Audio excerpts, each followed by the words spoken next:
Hello again, my name is Gabe Zona. Back on the 25th of December 2016, I posted, "Where did all that ammunition go?" Well, in less than a day, it's received 1,412 views, 171 thumbs up, 2 thumbs down. You wonder why anyone would thumb that down, huh? I want to share a comment or two. This one viewer wrote, "I actually questioned the purpose of this ammunition when the story first aired with my congressional representative. I got a forum response back indicating they'd received my inquiry. I received a letter form response from one of them, and they would address the issue soon. I never did hear back from them after that." You know, I posted a video and I talked about how worthless these representatives all are because they don't do anything. They don't have any consequences for their ill actions. I believe this ammunition was purchased intentionally in preparation of mass civil unrest.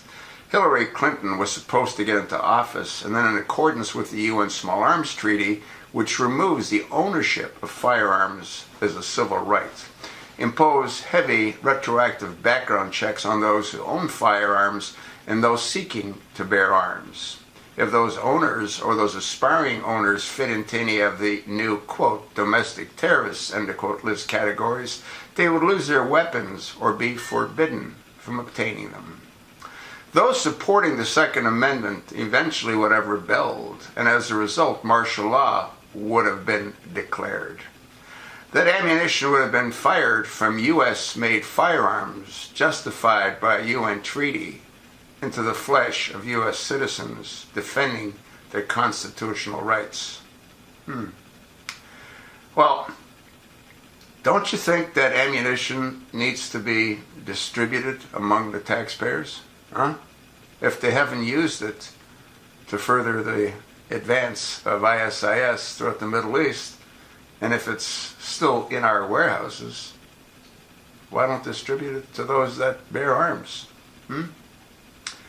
Another viewer wrote, "I want my share, American taxpayers, of ammo that these departments should not have sent at USPS right to my door immediately and throw the buttonholes response in prison.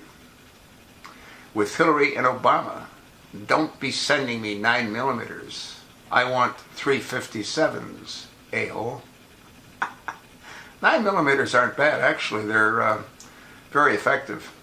The new design of those bullets, and I assume they got the new design bullets, are almost as effective as a .45 from what I've read. Another viewer wrote, "Great video, Gabe, and you're asking some justified and disturbing questions. I need to contact my representatives again today." Well, that would be, according to what that other viewer experienced, a total waste of time. They're worthless. You'll get a form letter, and as he indicated or stated, he never got the response he was told he would get in that form letter. Members of Congress are worthless. They only care about their pensions and getting re-elected so they can continue on that golden merry-go-round.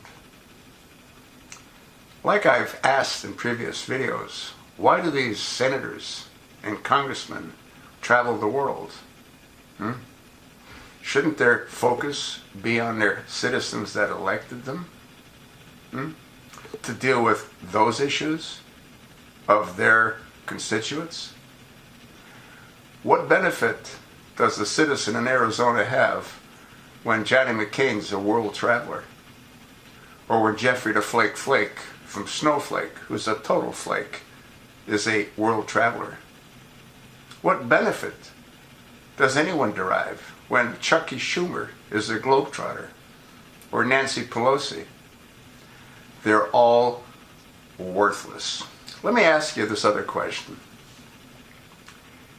If you were hired for a job, and that job was in a state other than the state that you lived in, let's say it was right across country, like in the case of Nancy Pelosi, who lives in Northern California. Every week that they work, which isn't that much, they travel from Northern California to DC on a Monday, and they fly back to California from DC on a Friday. How many people do you know have that luxury in being able to commute at the expense of the government? I don't know of any, other than these government flunkies. If they want to work in Washington, they should be expected to be in Washington. Well, gay, but they have to deal with their constituents. What for? They don't do anything for them anyway. When's the last time you spoke face-to-face with your senator? Huh? Or your congressman? And did anything get accomplished when you did that? I spoke to one of my congressmen in his office. Total waste of time. Absolute total waste of time. Nice guy, but a total waste of time. They all are a total waste of time. Our system doesn't work. It's broken. They don't vote on the whims and the desires of their constituents. They vote on their political, twisted ideology.